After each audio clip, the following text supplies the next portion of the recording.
직분자는 크게 둘로 나눠집니다. 하나는 상을 받는 직분자, 또 하나는 상을 못 받는 직분자. 이게 무슨 큰 일을 하고 또 큰 일을 못해서가 아니라 오늘 본문 42절에서 예수님은 소자에게 냉수 한 그릇 준 것도 다 상을 기억하신다고 하셨습니다. 결코 상을 잃지 않는다. 이 말은 뭐냐면 상은 큰 일을 해서 받는 게 아니고 아주 작은 것에서 별거 아니라고 생각한 것에서 상을 받는다는 거예요. 그러니까 상을 받는 직분자는, 상을 받는 성도는 별거 아닌 건데 그곳에서 상을 받으면서 상으로 채우는 사람이고, 상을 못 받는 사람은 그냥 주시려고 작정하는 상도 못 받는다 이 말이에요. 저는 여러분들이 상 많이 받으시는 주의 종들 되시기를 축복합니다. 자, 그러면 도대체 무엇이 상 받고 못 받고를 결정할까요? 상을 받고 못 받고 하는 것을 결정하는 기준이 뭐냐? 상 받는 직분자의 아주 가장 기본적인 그 절대적인 기준이 뭐냐? 오늘 본문은 이 부분에 대해서 함께 나누고 있습니다. 첫 번째 질문에 대한 대답은 상 받는 직분자의 가장 기본적인 기준은 바로 영접이라는 거예요. 그러니까 상 받고 안 받고를 결정하는 일상의 삶 속에서, 교회 생활 속에서 상을 받고 상을 못 받고를 결정하는 기준이 뭐냐? 그게 영접이다. 따라하겠습니다. 영접. 오늘 우리가 읽은 짧은 구절인데 이 짧은 구절에서 영접이라는 말이 6번 나옵니다. 그리고 상이라고 하는 말이 3번이나 사용됩니다. 한 구절 안에서 이렇게 영접을 많이 이야기하고 상을 이야기하는 구절이 없습니다. 아주 간단하죠. 영접하면 상을 받는다는 거예요. 여러분, 영접이 도대체 뭐길래 영접하는 자에게 우리 하나님이 상을 주십니까? 왜 똑같이 직분을 받았는데 왜 어떤 사람은 상을 받고 어떤 사람은 상이 더딥니까? 여기서 이 영접은 헬라어의 데코마이라고 하는 말인데, 이것은 받아들인다, 그 대신 그냥 받아들이는 게 아니라 인정하며 받아들인다는 뜻이에요. 따라하겠습니다. 인정하며 받아들인다, 또 환영한다, 환대한다. 그러니까 다른 사람을 인정해 주는 거, 인정하면서 용납하는 거, 그리고 환대하는 거, 환영하는 거, 이게 영접이에요. 그러니까 상 받는 직분자, 상 받지 못하는 직분자의 그 기준, 결정적인 차이가 뭐냐? 영접의 차이라는 거예요. 영접은 받아들이고 환영하는 것인데, 이 영접이 왜 중요하냐? 우리 40절 한번 같이 읽어보겠습니다. 시작. 너희를 영접하는 자는 나를 영접하는 것이요, 나를 영접하는 자는 나를 보내신 이를 영접하는 것이니라. 예수님을 영접하는 게 중요한 이유는, 예수님을 영접하는 것은 예수님 보내신 이를 영접하는 거예요. 마찬가지예요. 마찬가지로 너희 제자들을 영접하는 사람은 예수님을 영접하는 거예요.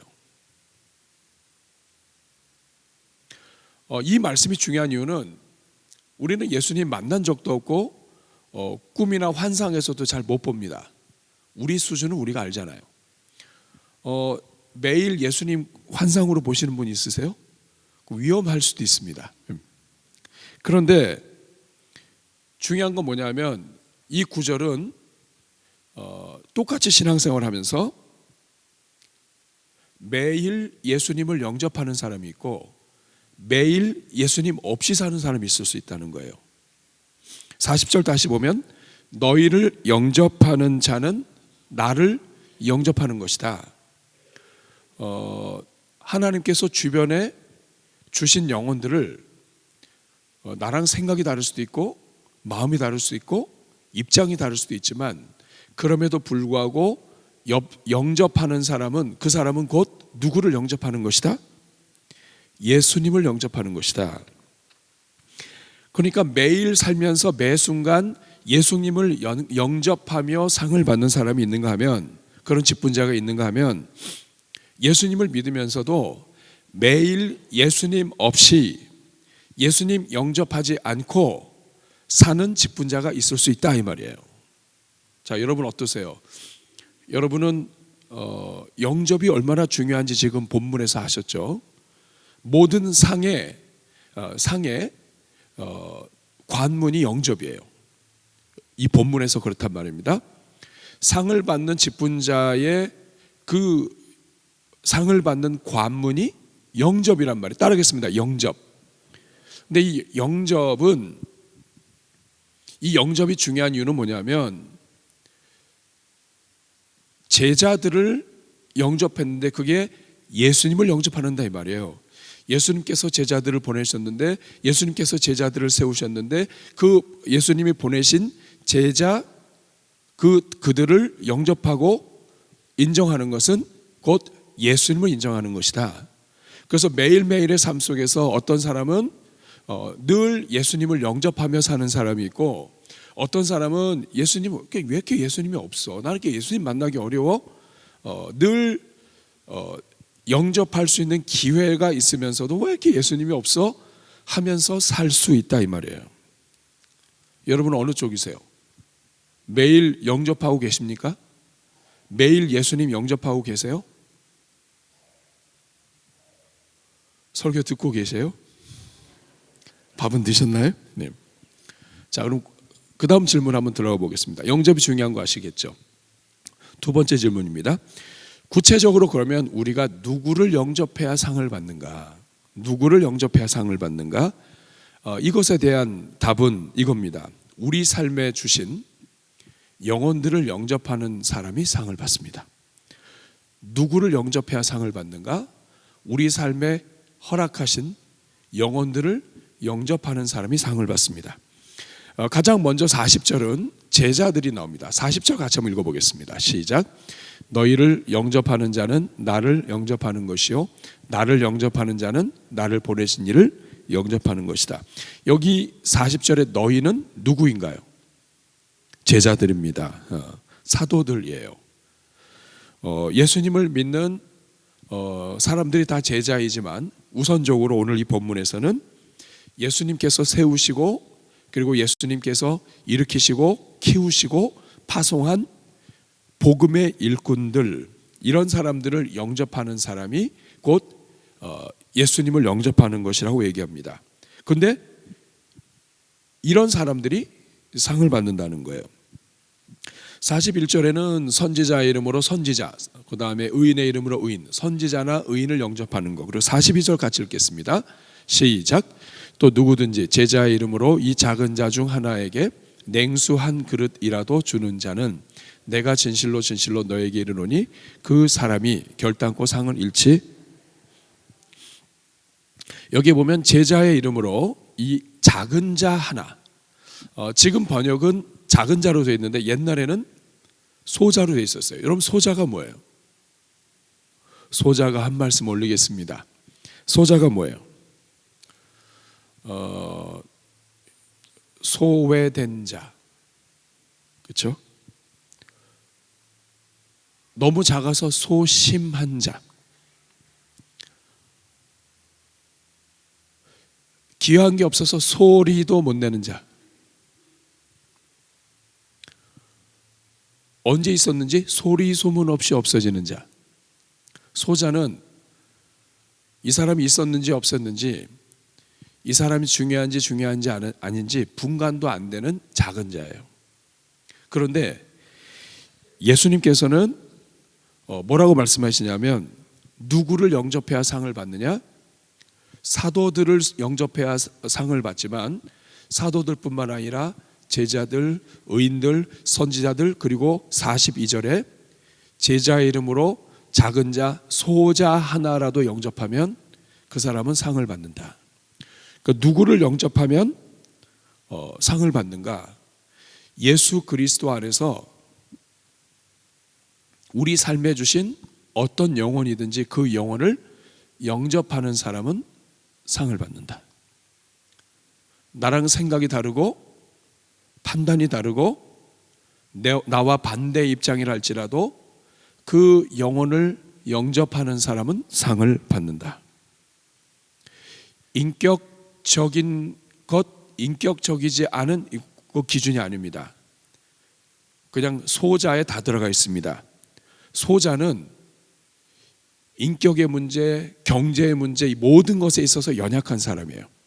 그런데 이 소자에게 냉수 한 그릇 준 것까지도 우리 주님은 뭐라고 말씀하시냐면 결단코 상을 잃지 않는다. 그러니까 교회 안에서 내 삶에 만나게 하시고 나랑 부딪히게 하시고 생활하게 하시는 그 한 사람 한 사람이 사실은 내가 상을 받는 하나님의 도우미들이에요. 어떤 사람은 인상 쓰고 오고, 어떤 사람은 소리 지르고 오고, 어떤 사람은 막 우리를 이렇게 막 겨냥하고 고소하고 막 이래도 똑같아요. 다 나에게 상을 주시기 위해서 하나님이 주신 분들이에요. 내가 할 일은 그들이 상이라고 하는 것을 볼 수 있어야 되는 거예요. 그들을 영접할 수 있다면 그 사람은 상을 받는다. 자, 그러면 세 번째 질문입니다. 구체적으로 영접하는 사람은 어떤 상을 받는가? 우리가 대상이 다르잖아요. 소자도 있고 제자도 있고 대자도 있고, 다양한 사람들이 있는데 구체적으로 어떤 상을 받는가? 내가 영접한다면 하나님은 어떤 상을 주시는가? 이것에 대한 대답은 한 문장으로 할 수 있습니다. 우리가 만나는 사람들이 받을 그 상을 내가 받는다. 예를 들어 볼까요? 저 목사님이 받으실 상을 내가 받는다. 권사님이 받으실 상을 내가 받는다. 장로님이 받으실 상을 내가 같이 받는다. 어떤 상을 받는가? 우리가 만나는 사람들이 받을 상을 내가 함께 받는다. 어떻게 할 때? 내가 그들을 영접할 때. 자, 그럼 구체적으로 어떤 사람들이 나오나 볼게요. 자, 41절 다시 한번 읽어보겠습니다. 시작. 선지자의 이름으로 선지자를 영접하는 자는 선지자의 상을 받을 것이요.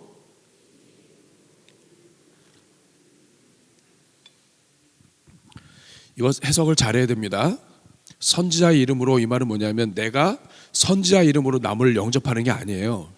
선지자 이름은 뭐냐면 그 사람이 선지자이기 때문에 라는 뜻이에요. 다시 말하면 선지자를 영접하는 자는 이거예요. 근데 여러분 왜 이렇게 하셨죠? 예수님 말을 이렇게 꼬으셨어요. 보세요. 선지자를 영접하는 자는 선지자의 상을 받는다. 이렇게 하면 되잖아요. 근데 앞에다가 이상한 말 하나 넣습니다. 선지자의 이름으로. 이게 무슨 뜻이에요? 그냥 선지자를 영접하는 자는 선지자의 상을 받아요. 교회 일꾼을 영접하는 사람은 그 일꾼이 받을 상을 함께 받아요. 이렇게 얘기하면 되잖아요. 근데 왜 앞에 선지자의 이름으로 이렇게 하셨을까요? 선지자의 이름으로. 이것은 뭐냐면 그 사람이 선지자이기 때문에 이런 뜻이에요. 잘 몰라요. 그 사람의 인격도 잘 몰라요. 그런데 그 사람이 일단 선지자래요. 그분이 선교사님이래요. 뭐 이단을 포함한 얘기 아닙니다. 이단이나 이런 것들을 다 빼고 잘못된 교사 빼고 예수님을 믿고 예수님을 섬기는데 인격적인 결함은 좀 있을 거예요.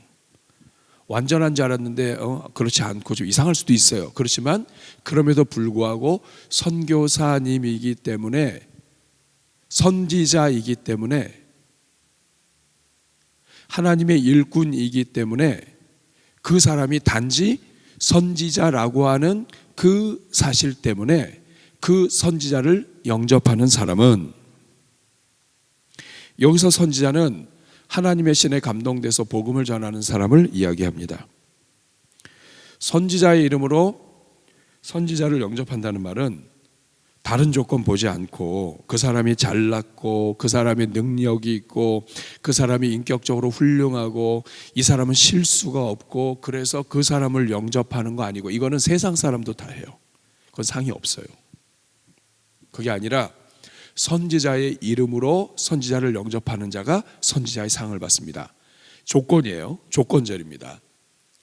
선지자를 영접하는 자는 선지자의 상을 받는데 앞에 조건이 있어요. 선지자의 이름으로, 선지자이기 때문에 하나님이 그분을 사용하시기 때문에, 그분이 직분을 가지고 있기 때문에, 하나님이 그분을 세우셨기 때문에, 그가 현재 선지자이기 때문에 하나님이 그를 세우신 것을 인정하고 선지자로서 대우하는 걸 얘기합니다.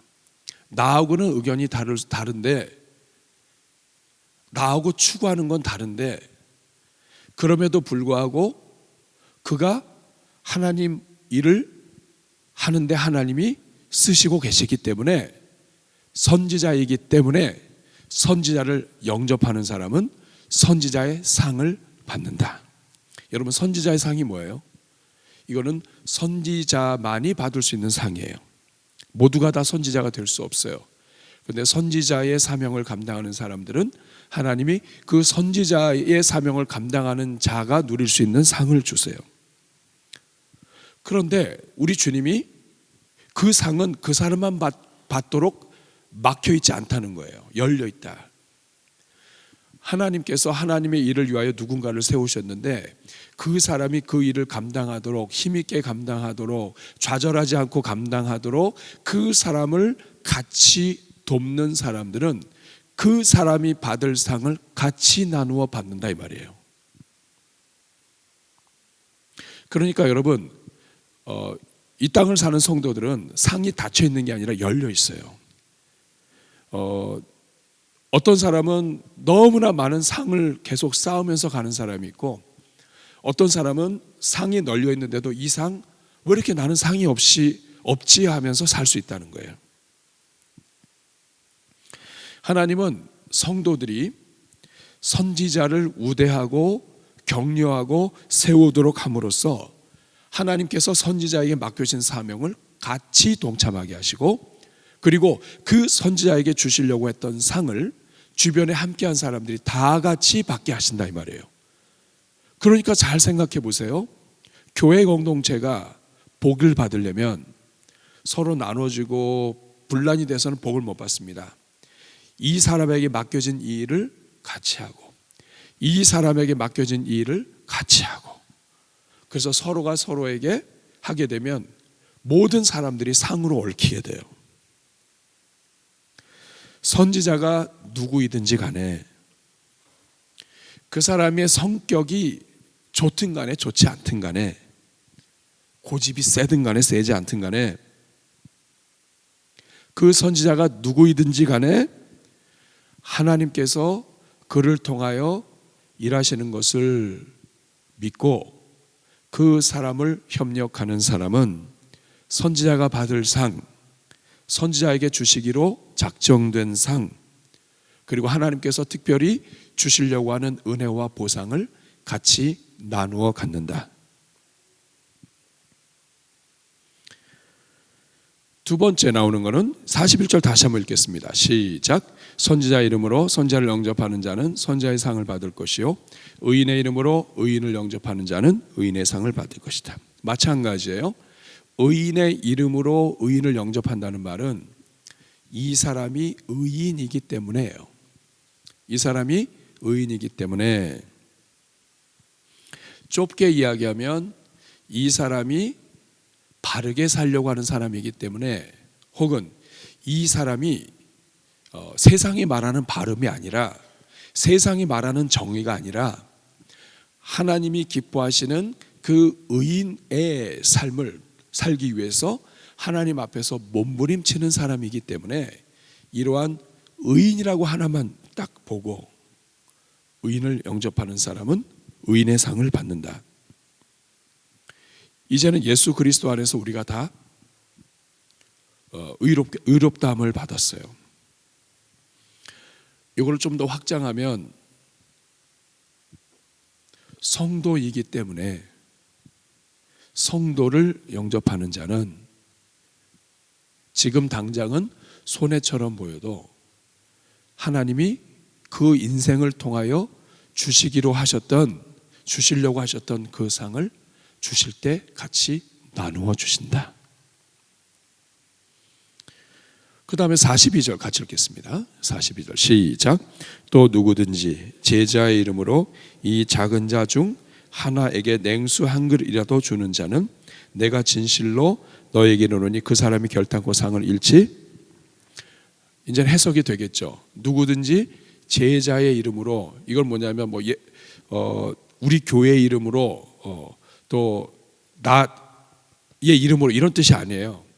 제자의 이름으로 이 말은 뭐냐면 이 사람이 예수님을 믿는다고 하니까, 이 사람이 제자라고 하니까, 이 사람이 예수님을 믿기 위해서 몸부림친다고 하니까 제자이기 때문에, 이 사람이 그리스도 안에서 형제이기 때문에, 제자이기 때문에 이 작은 자 중 하나에게 냉수 한 그릇, 이 작은 자는 뭐냐면 제자인 그러나 도움이 안 되는, 형편없는, 너무 작아서 내가 도움을 주면 다음에 뭔가를 받아야 되는데 다음에 받을 게 하나도 보이지 않는, 그냥 부어주어야 하는 그러한 사람이라 할지라도 그러한 사람에게 냉수 한 그릇이라도 주면 내가 진실로 너에게 이르노니, 내가 아멘 너에게 이르노니 그 사람이 결단코 상을 잃지 아니하리라.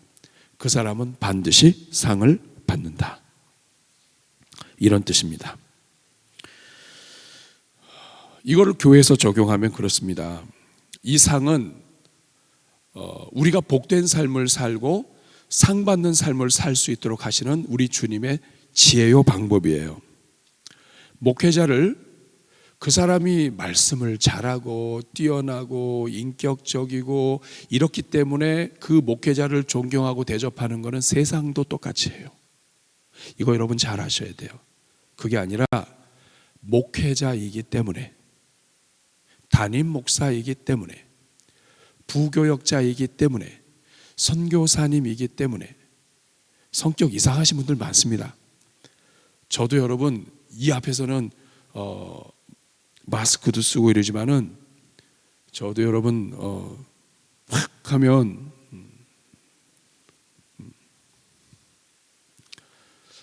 그렇지만 그럼에도 불구하고 선지자이기 때문에, 목회자이기 때문에, 선교사님이기 때문에, 하나님이 세우셨기 때문에 그 사람을 영접하고 격려하고 축복하는 자에게는 그 상을 나누어 받는다. 그래서 여러분, 우리가 후방에 있지만 지금은 우리가 있는 것도 전방이 됐어요. 선교지를 흔들어 가지고 선교지 사람들이 막 우리 대전 주변으로 왔다 갔다 하기 때문에, 옛날에는 저 아프가니스탄이 전방이고 여기는 아프가니스탄에 간 선교사님이 전방에 간 선교사님이고 여기는 다 후방이었는데, 지금은 아프가니스탄 사람들이 한국에 와서 막 일하고 있어요. 여기가 전방이 됐다고요. 그런데 이 말씀이 뭐냐, 전방에 가 있는 선교사님들만 선지자의 상을, 선교사상을 받는 게 아니에요. 그 사람을 위해서 기도하고 그 사람을 축복하고, 다른 사람들은 다 그 사람 무시해요. 그 사람 이상해. 그렇지만 그럼에도 불구하고 하나님이 주신 마음 때문에 그 사람 붙잡고 기도하고 섬기고 후원하는 그 사람은, 그 선교사가 오지에서 고생하면서 하나님이 주시는 그 특별한 상을 그 사람은 여기에 있으면서 나누어 받는다. 목회자로서 직접 목회에 참여하지 않지만 목회하는 데 있어서 격려하고, 권투 선수가 막 이렇게 해가지고 하다가 여기 맞고 해가지고 1라운드 땡 해가지고 이제 뒤에 와서 이렇게 있으면 막 뒤에서 이렇게 하잖아요.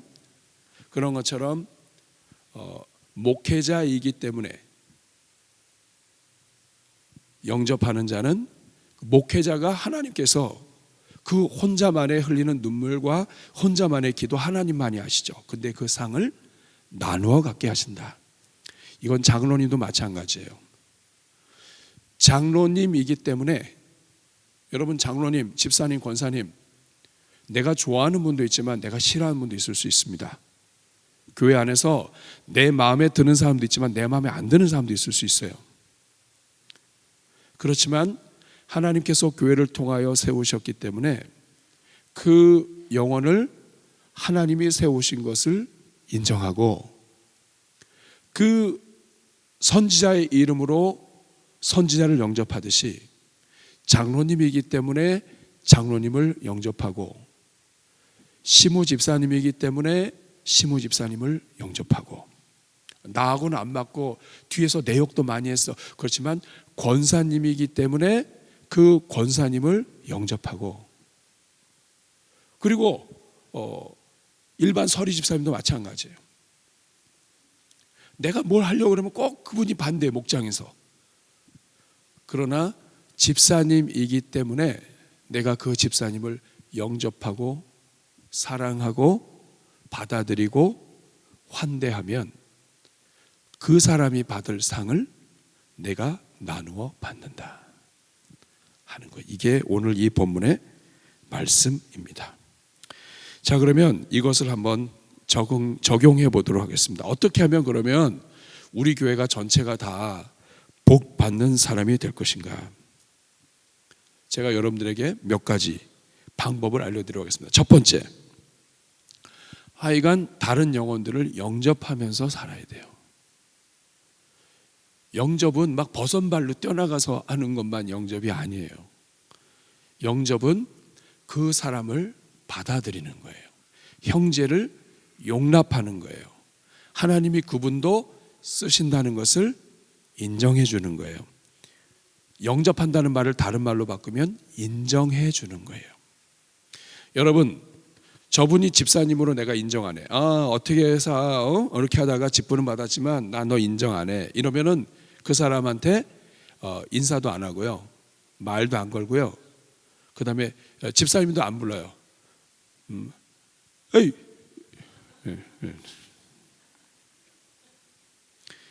그렇게 해서는 복을 못 받습니다. 복된 인생, 복이 굴러다니는 인생 되려면 첫째는 범사의 다른 영혼들을 영접하면서 살아야 돼요. 여러분 이거 잘 기억하셔야 돼요. 복은, 자 질문하겠습니다. 저를 보세요. 복은 여러분 안에서 나올까요? 아니면 바깥에서 들어올까요? 에? 복은 밖에서 와요? 안에서 나와요? 살아보셨으면 알 거 아니에요. 여러분 안에서 복이 막 나와요? 우리가 복의 근원이 되기 위해서 복을 나눠주기도 해요. 그런데 상당수의 성경에서 복은 밖에서 옵니다. 아브라함은 부지 중에 천사를 영접했는데 거기 하나님이 계셨어요. 부지 중에 하나님을 영접했습니다. 흥분에는 부지 중에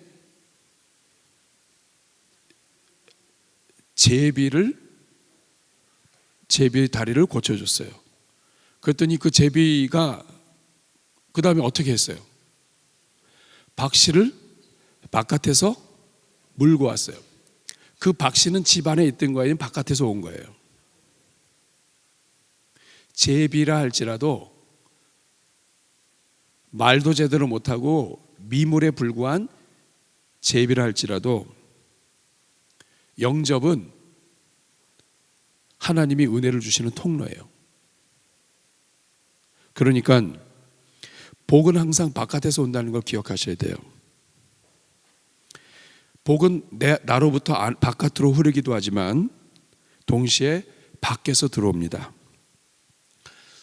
인류가 죄 가운데 있을 때 하나님께서 하늘 보좌에서 내려오셔서 이 지구를 뚫고 오셔서 이 땅에 하나님의 아들로 오세요. 우리가 스스로 해결 못하는 거 많습니다. 집안에서 남편도 해결 못하고 아내도 해결 못하고 애들도 해결 못해요. 우리가 할 수 있는 거는 마음을 잘 먹는 거예요. 그런데 하나님이 바깥에서 도우시는 겁니다. 하나님이 도우신다고요. 근데 그 하나님이 도우시는 손길이 그냥 바로 응답이 아니고요, 예전에 내가 사랑으로 섬겼던 사람, 영접했던 사람, 환대했던 사람을 통해서 들어옵니다. 그렇기 때문에 하나님의 복이 어떤 구조로 이루어지는지 아는 성도는 오늘 나에게 주신 관계 속에서 오늘 내가 만나는 다른 영혼들을 영접하며 살아야 돼요. 어느 한 영혼도 함부로 대해서는 안 됩니다. 저도 마찬가지예요. 제가 수많은 사람들에게 최선을 다했는데 그 중에 한두 영혼 잘못 대한 영혼들이 제 평생 오면서 계속 찝어요. 네가 그래도 목사냐 이렇게. 그런 사람은 그렇게 얘기할 수 있어요. 잘 생각해 보세요. 원수는 어디서 만나요?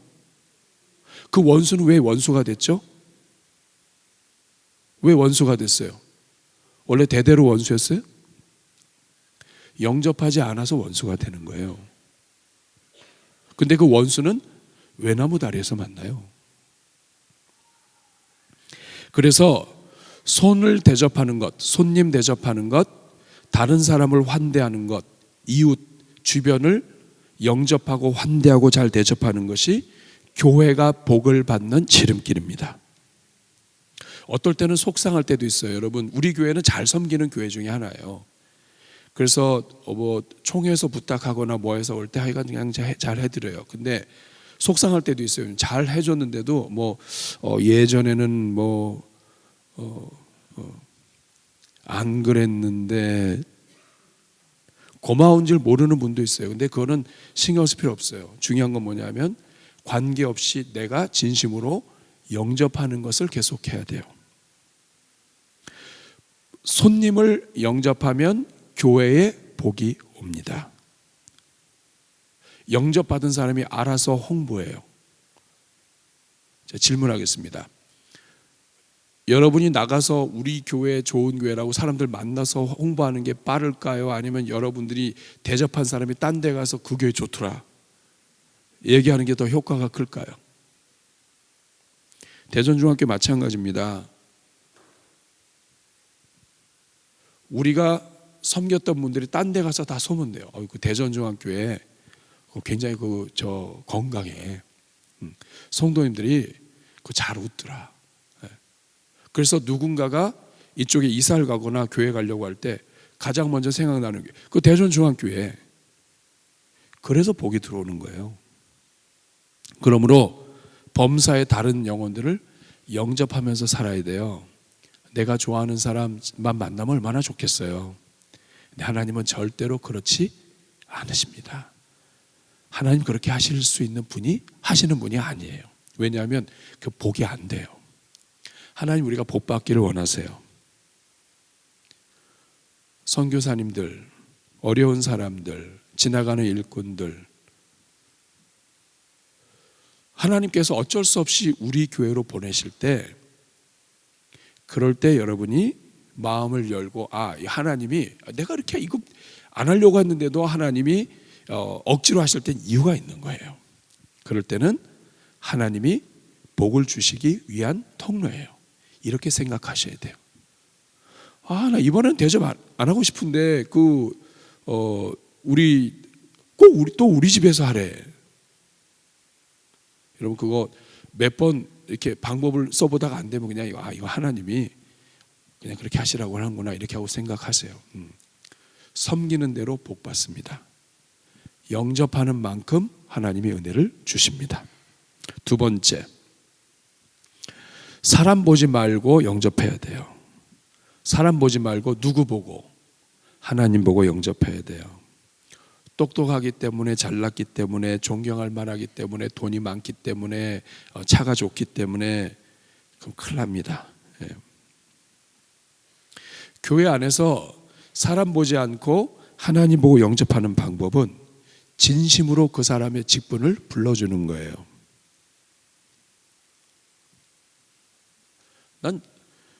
저 사람은 나 집사로도 생각 안 해. 나 장로도 아니야. 목회자도 아니야. 막 이러면서 막 그런 사람들은 가서 이름도 안 불러요. 직분자도 안 불러요.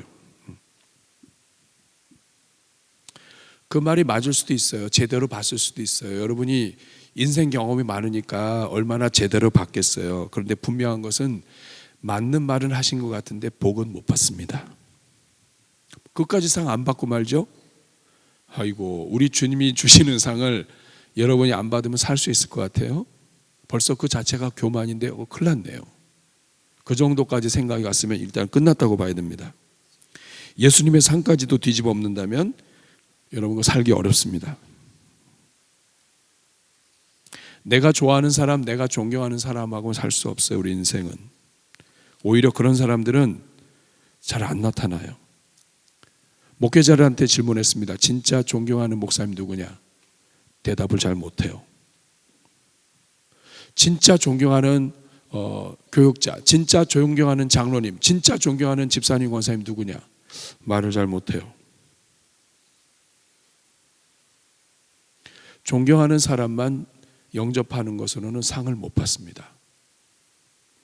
오늘 본문에 알려진 대로 해줘야 돼요.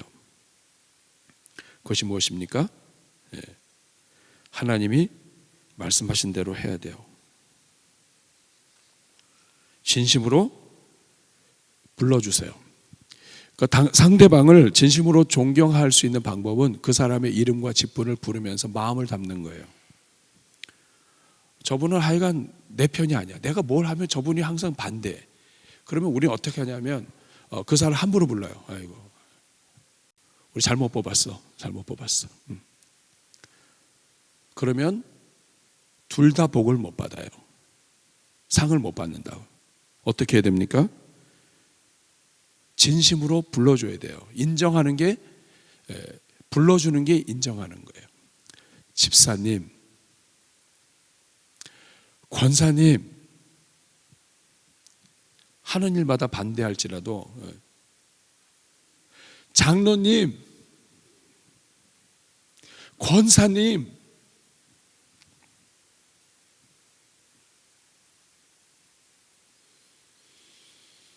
마음을 담아서 불러주세요. 자, 옆에 있는 분 한번 하겠습니다. 그래도 옆에 있는 앉으신 분들은 어떻게 내 원수가 내 옆에 앉았네 이러신 분은 없어요. 거의 그래도 심정적으로 가깝기 때문에 앉았거나 아니면 오래전부터 거기 앉아 있었기 때문에 앉으실 건데, 자, 옆에 분하고 인사하겠습니다. 자, 그분 진심으로 얼굴을 보시고 직분 한번 불러봐 주세요.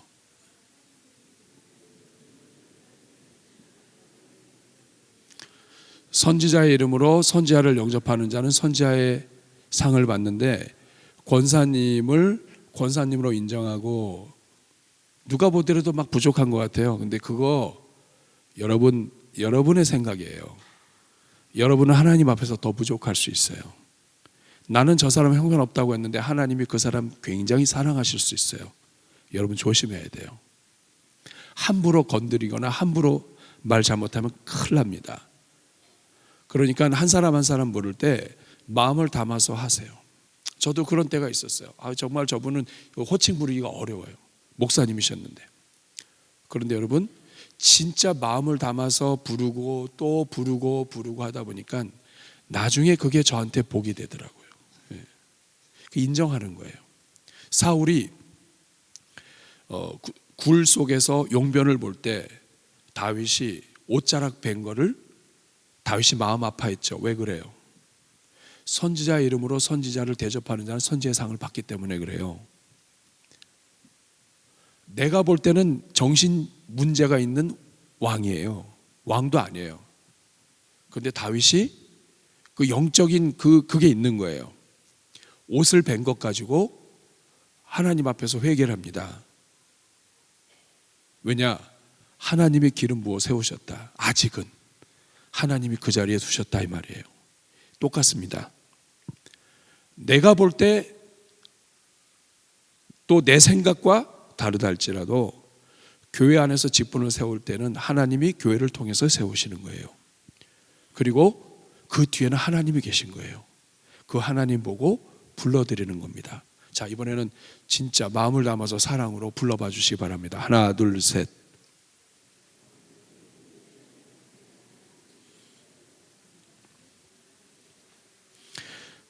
세 번째, 다 연관성이 있습니다만 세 번째는 오늘 내 앞에 있는 사람을 그 뒤에 하나님 계심을 믿고 존중하는 겁니다. 직장 생활하다가 제일 힘든 거는 뭐냐면 직장에는 별의별 분들이 많죠. 회사에는 어느 회사 어느 부서든지 성질 더러우신 부장님이 계십니다. 그럼 사람들이 피해요. 앞에서는 부장님 이러지만은 뒤에서는 욕해요. 사원들이 뒤에서 복도나 계단이나 이런 데 가면은 자기들끼리 막 욕해요. 근데 여러분, 그거를 부장이 알까요, 모를까요? 몰라요? 얘네들은 나한테 항상 좋은 말만 하고 나를 사랑한다고 생각할 것 같아요? 여러분, 부장급 정도 되면 다 압니다. 도청기를 핥든지 아니면 첩자를 넣든지 해가지고 다 알아요. 다 알아. 그러면 보세요. 회사 안에서 그 부장한테 성질 더럽고 문제 많고 책임은 안 지고 모든 걸 다 아랫사람들한테 다 떠맡기는 이상한 부장이 있을 수 있어요. 근데 그럼에도 불구하고 그 부장님을 대할 때마다 진심으로 부장님 이렇게 하는 사람을 부장이 알까요, 모를까요? 압니다. 교회도 마찬가지예요. 사람은 영물이라 알아요. 안다고요. 그러면 그게 평상시에는 티 안 나는 것 같아도 이게 중요할 때 효과가 납니다. 저 사람은 나를 인정해 주는구나. 이게 한번 들어가면 그 다음부터는 달라지는 거예요. 말씀을 맺겠습니다. 예수님은 인격 좋은 거, 성품 좋은 거 보시고 골라서 십자가에 달려 죽지 않으셨습니다. 잘난 사람, 뛰어난 사람, 성품 좋은 사람만을 위해서 십자가 지시지 않으셨습니다. 사람들이 알아주지도 않고 문제투성이인 사람이라 할지라도 우리 주님은 우리를 자녀로 삼으셨습니다. 나 같은 죄인을 구원하시기 위해서 십자가를 지셨고, 그리고 그 결과 우리가 구원을 받았습니다. 그렇다면 그 하나님께서 오늘 이 땅의 교회에 기대하시는 것이 무엇이겠습니까? 교회에 없어도 잘난 사람 격려하고 뛰어난 사람 축복하고 그리고 잘 나가는 사람 높이는 것은 세상이 다 알아서 합니다. 교회는 그런 데가 아닙니다. 교회는 하나님께서 상을 주시기로 작정한 곳입니다. 성도 같지 않고 어떻게 저런 사람이 구원받았지 할 정도의 사람이라 할지라도 그 사람이 성도이기 때문에 성도로 인정하고 마음 깊은 곳에서 존중하는 사람에게는 하나님이 성도의 복을 주십니다. 저는 우리 교회가 그런 교회가 됐으면 좋겠어요. 모두가 다 복을 받는 거예요. 서로가 서로에게 집사님, 장로님, 권사님, 목사님 함께 격려하고 함께 존중하고 하는 것을 통해서 우리 주님이 가장 기뻐하실 거라고 저는 믿습니다. 사람의 가진 것과 자격 때문에 존중하는 것, 그거는 세상의 버러지들도 다 합니다. 오늘 이 땅의 교회가 형편없이 된 것은 세상의 가치관을 가지고 있으면서도 교회 안에서 그 세상의 가치관을 버리지 못하고 그 세상의 가치관 때문에 교회가 망가진다고 하는 것을 알지 못한 채 그 세상의 가치관에 목숨 걸고 있는 죄인들 때문이에요. 우리 주님이 어떠한 사랑으로 우리를 위하여 죽으셨는데 우리는 아직까지도 교회에서 거짓거리하고 있습니까?